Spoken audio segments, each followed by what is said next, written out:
Hello, welcome to my workshop.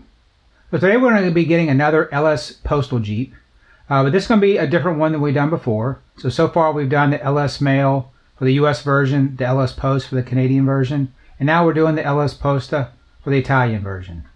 Alright, so let's get started.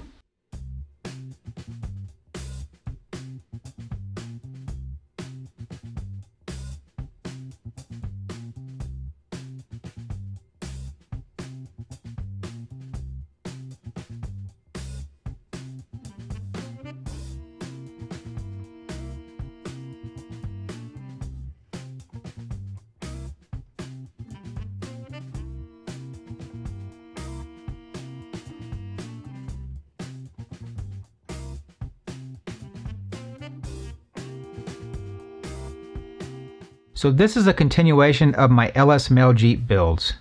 So far, I have made a replica of the actual LS Mail Jeep, and one for Matt over at Scale Builders Guild. That one is the LS Post, which is a Canadian theme. This one is taking on the look of the Italian Post.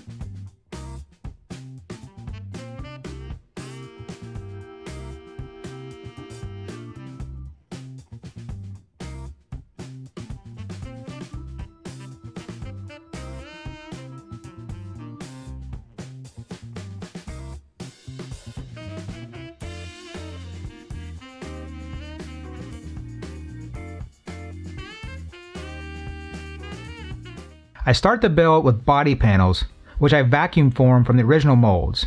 I really enjoy the mold making process, but it is fun to just put a kit together from time to time, even if I have to make the kit myself.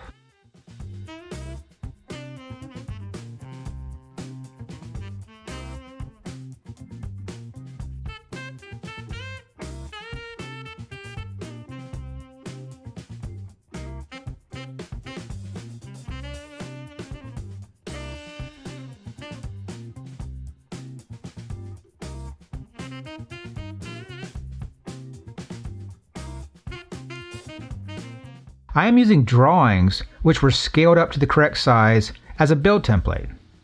This helped me make sure the parts are lined up correctly.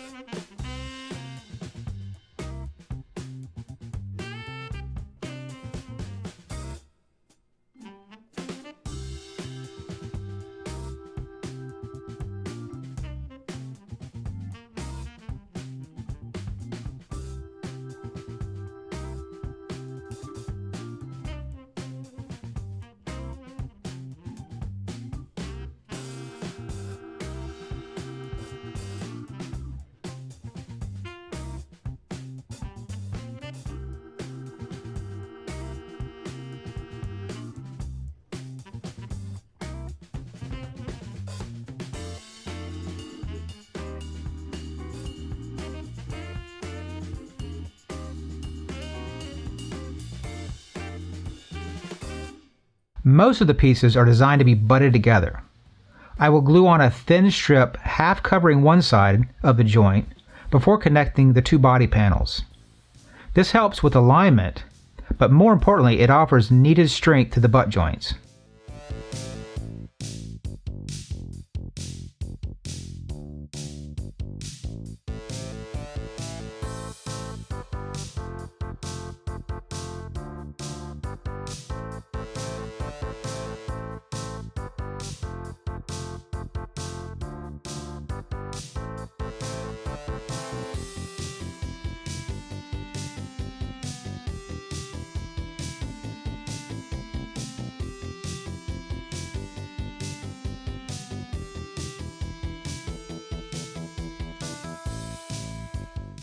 The grill is a little challenging since it doesn't have any positive stops which help with alignment.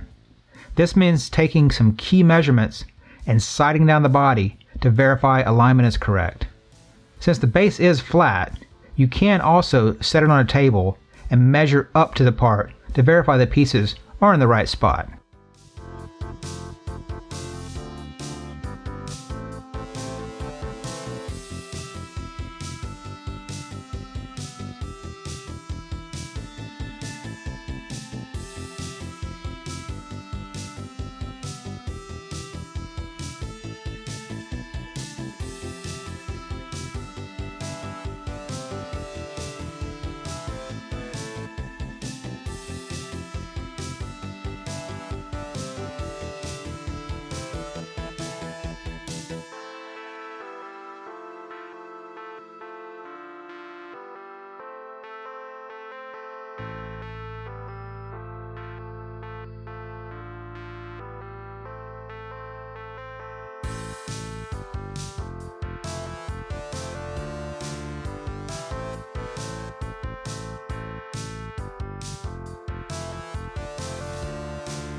I get the rear section complete, and once glued into place, the door openings need to be cut.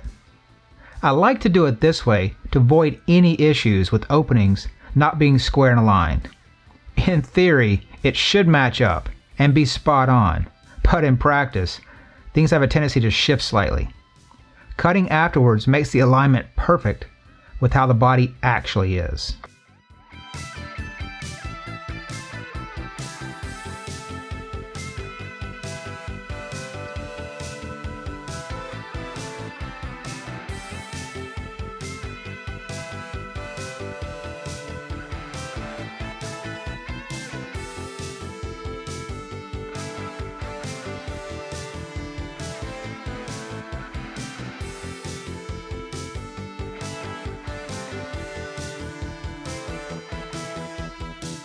The door is just a flat sheet of styrene and gets a window cut out after trimming to size.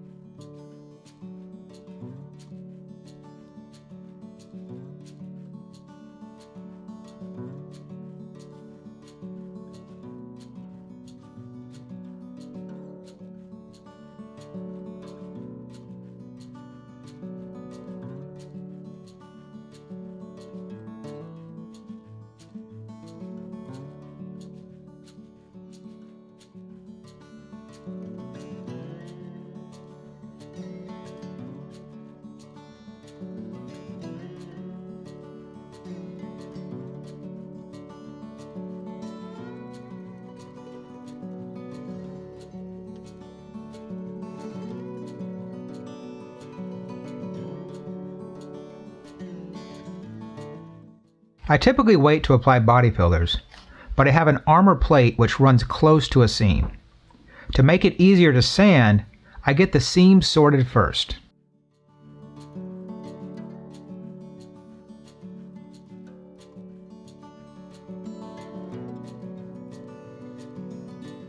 The armor plating wraps around the side of the cab. Much like the real one, this offers an extra layer of protection.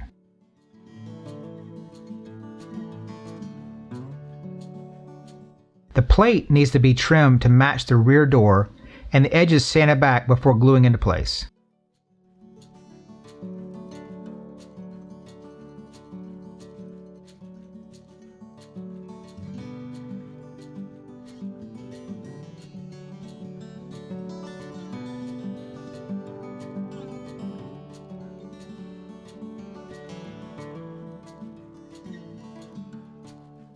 The next piece to be glued into place is the windshield.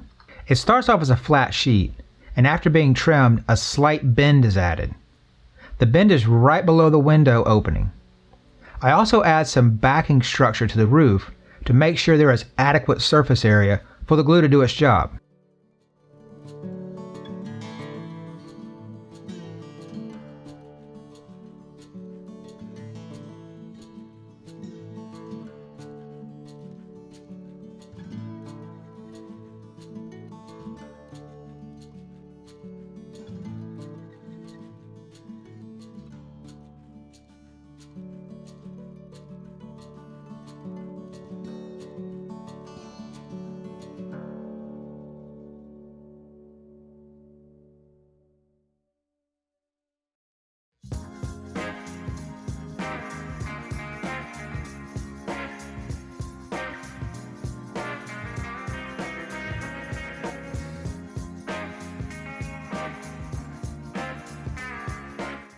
just like the rear, the window opening is cut after the panel is firmly glued into place.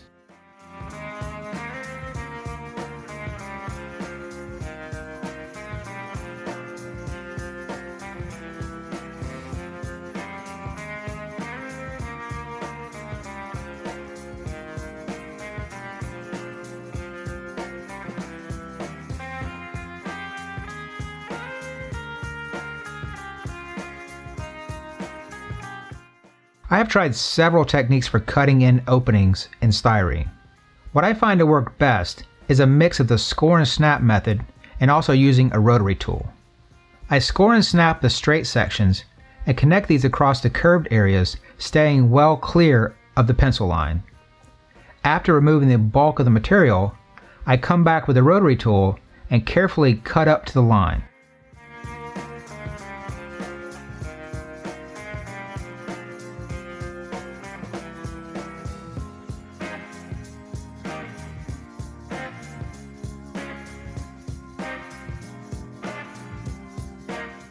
My goal when I make these bodies is to have something that can be driven hard and enjoyed. I received some feedback on a section from Des that was a little weak.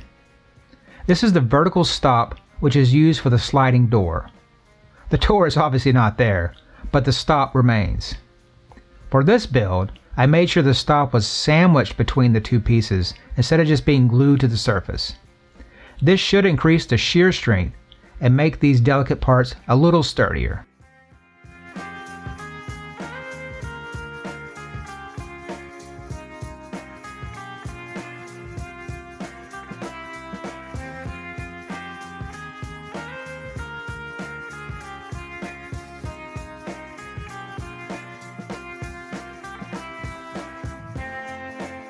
I was able to accomplish this by dividing the side piece I normally glue to the windshield in half. The first piece is firmly glued to the windshield. Then, the vertical strip is glued in place. On top of the vertical piece, the remainder of the side piece is glued down.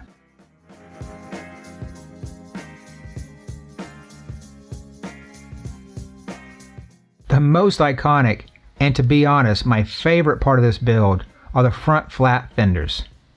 These are cut from styrene to match the outside shape, while allowing some material to extend well under the hood. Having the extra material allows for additional bracing.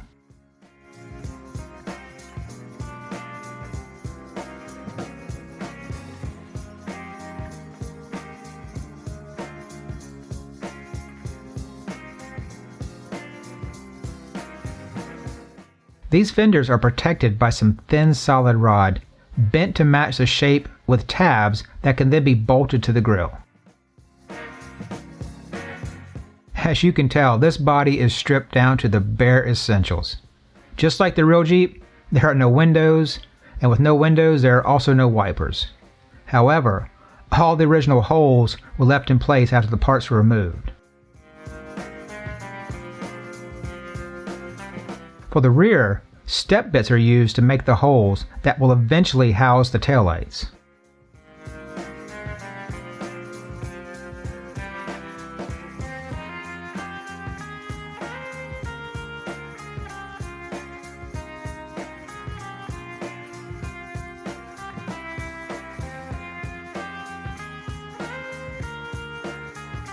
There are side vents right in front of the door.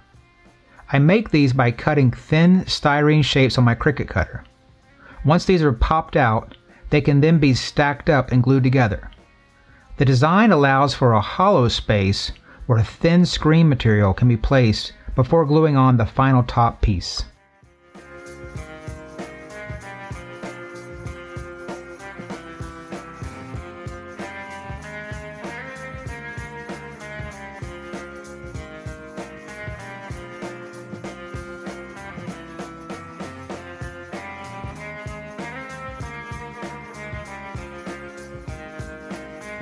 I swapped over the rear door handle design to one that I got from Todd Norton.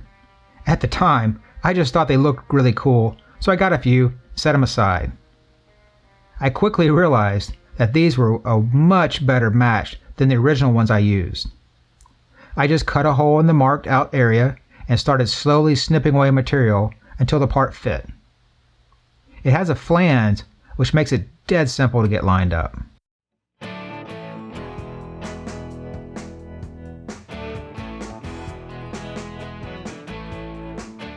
The front is the next area to get 3D printed parts installed. I mark and drill out holes for the hood latches. After that, I mark holes for the hood hinges. The hood hinges are another part which I originally made from scratch, but I'm now using a 3D printed part. These are recycled from a previous Jeep build, but I think they match almost perfectly.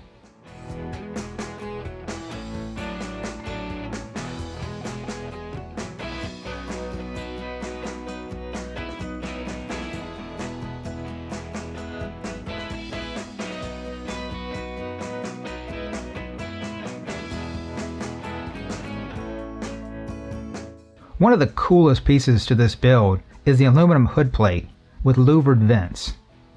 A 3D printed mold is used to stamp out louvered shape into a pre-cut piece of aluminum. Just a few careful swings of a mallet, followed by squeezes from the vise, gives you an awesome looking part.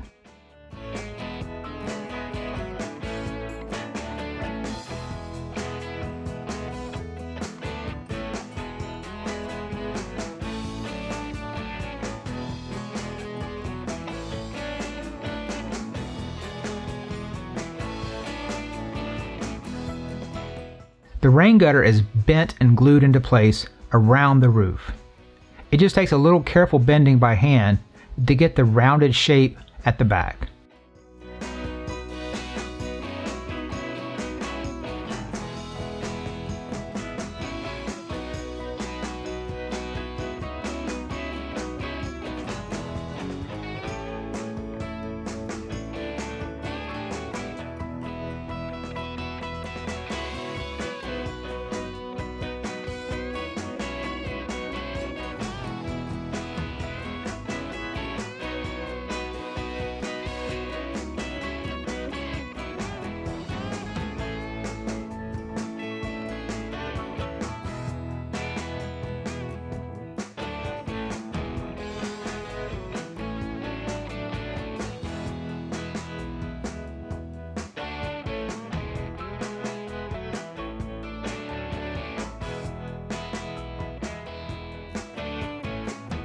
The original Jeep has a lot of plating which helps protect it from the rocks. If you follow the LS Mail Jeep, you know that it gets used hard. I replicate that lower plate with some aluminum channel. The channel is a 1/4 inch and is designed to slip over the end of a piece of plywood. Once I cut the shapes with a rotary tool, it fits perfectly to the body. I didn't plan on it with the original LS Mail Jeep, but this channel is what holds the body in place. The channel is mounted firmly to the chassis, and the pressure fit of the body in the channel is all that is needed to hold it down. The same can be done for this body too.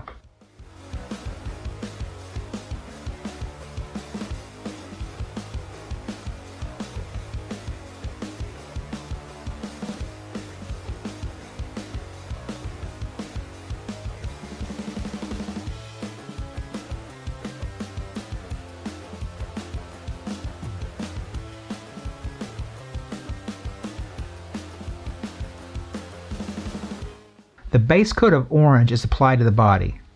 This will be followed up with a fluorescent yellow.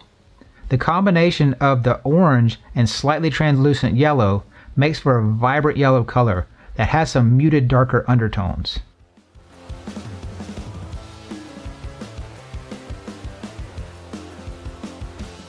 Next up is a roll cage. I used a thin piece of plywood as a jig, as well as mark the bends directly in the wood. It's little things like this which make it so much faster when I'm replicating these bodies.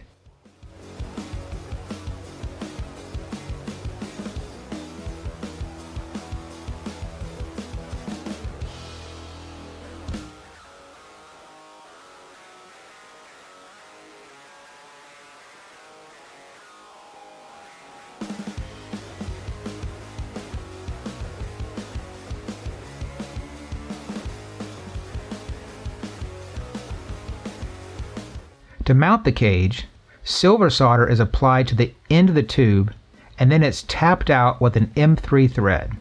In newer designs, I use scale metal supplies tabs, but they were not around when I designed the original.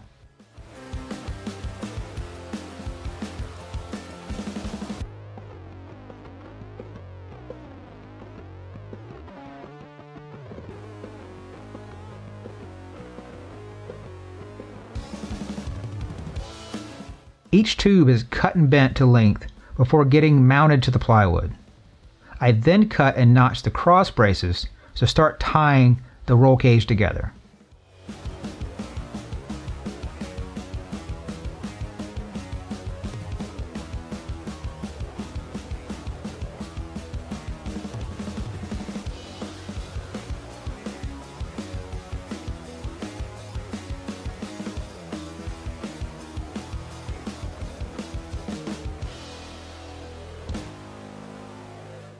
The battery is accessed through a cover in the rear. This has the same cutout as the original one and is made on my Cricut machine. I cut 3 20,000-inch styrene pieces and then laminate them together. This gives me a thickness to match the rest of the body. As mentioned before, I am spraying a fluorescent yellow on top of the orange.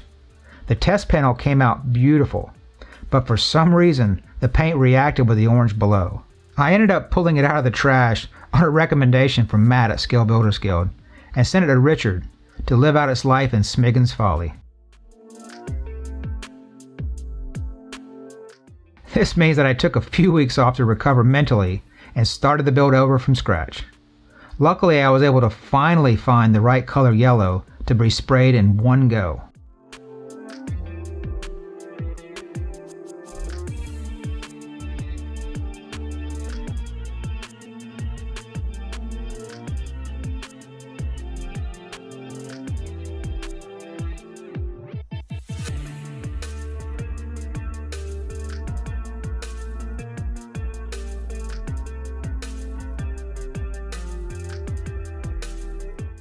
I believe the original Jeep has metal tied into the cage to mount the seats. I decided to just scratch build some simple boxes with the seats to be bolted to. These seat mounts can then be bolted in later from below.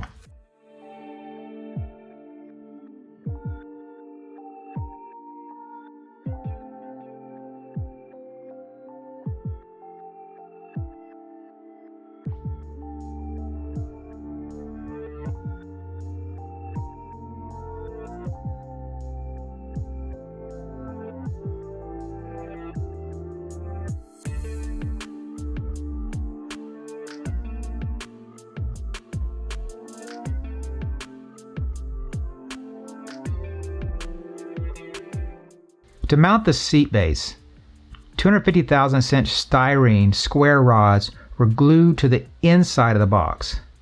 This gives plenty of meat for an M2 screw to bite into. This type of connection is very handy for mounting interior and small pieces which don't see a lot of stress.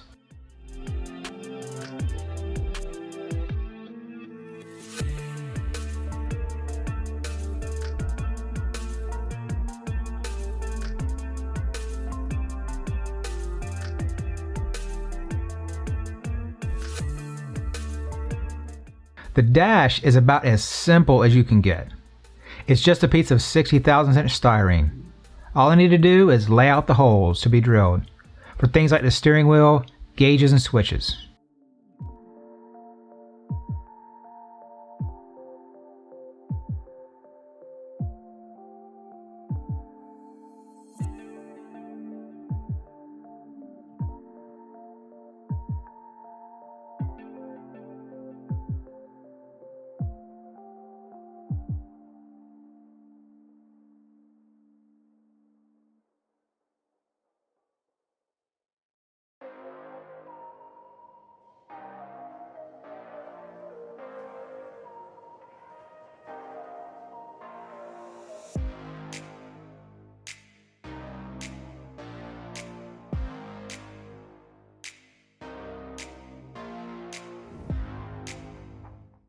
Painting this body requires a lot of back and forth taping due to the multiple colors.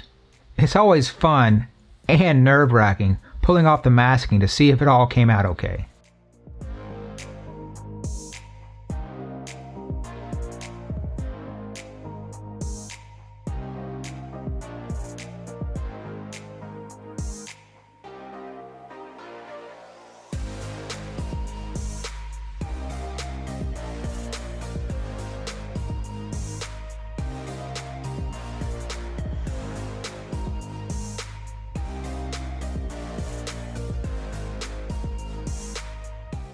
Most of the small pieces for the interior are painted by hand.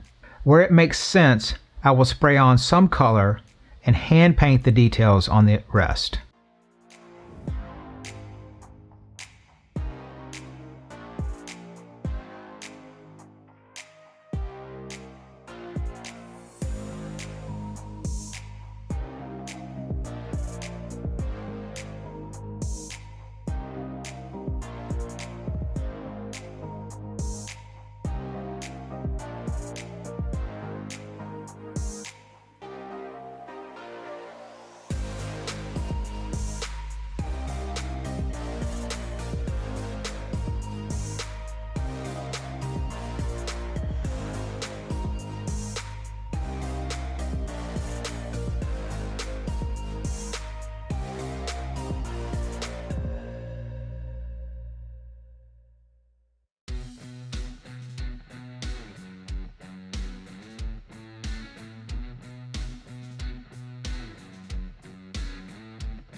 In order to get the stickers, I fired up the Cricut software and Google Translate. The original stickers I used were modified as needed and then cut out in the appropriate colors. I was able to get some help from some Italian friends to correct the translation, but one snuck through.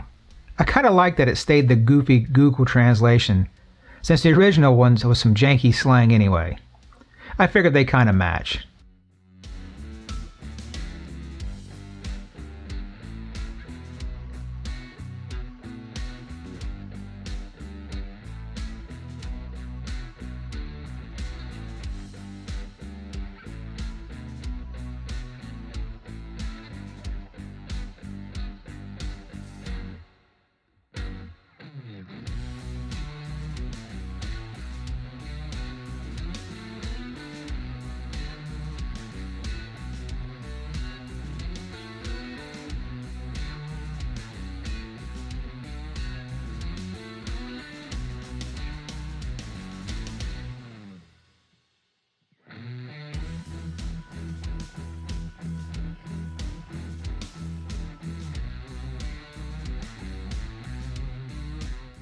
The aluminum hood plate is then glued into place. The roll cage, which holds the dash, is slid into place next. This is a very tight fit and has to be carefully slipped into place. The front is screwed directly to the roll cage, but the rear has two bolt-on plate extensions made from scale metal supply tabs.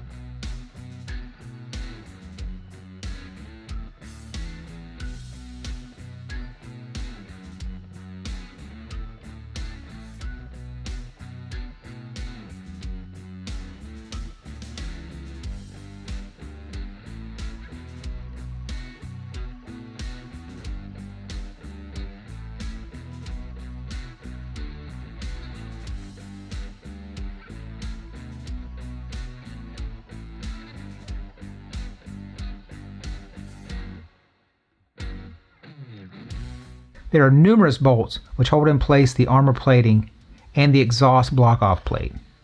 These are just resin printed with a small tab. A hole is drilled and then each one is glued into place.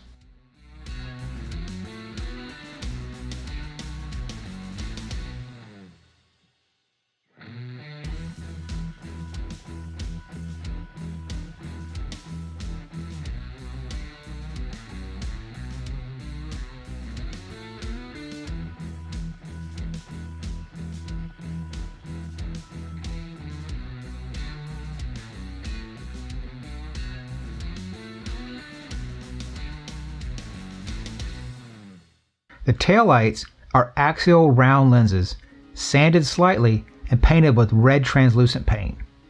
These are slipped into a very large styrene tube, which was glued to the body before the painting was complete. Just a few dabs of E6000 from the inside and the friction fit is all that's required to keep them in place. The front headlights are mounted to an aluminum plate, which also holds in place the radiator. This is then screwed to the inside of the hood, where a thick piece of styrene was glued in place earlier. These headlights are designed for an automotive 12-volt system, so they can be ran directly off 3S battery.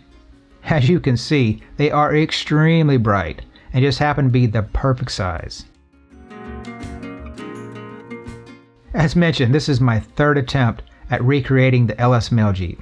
I really love putting these together and look forward to seeing the next project which interests me with this body. There are a lot of fun builds I'm currently working on and a few coming up. But until then, I'll see you in the rocks.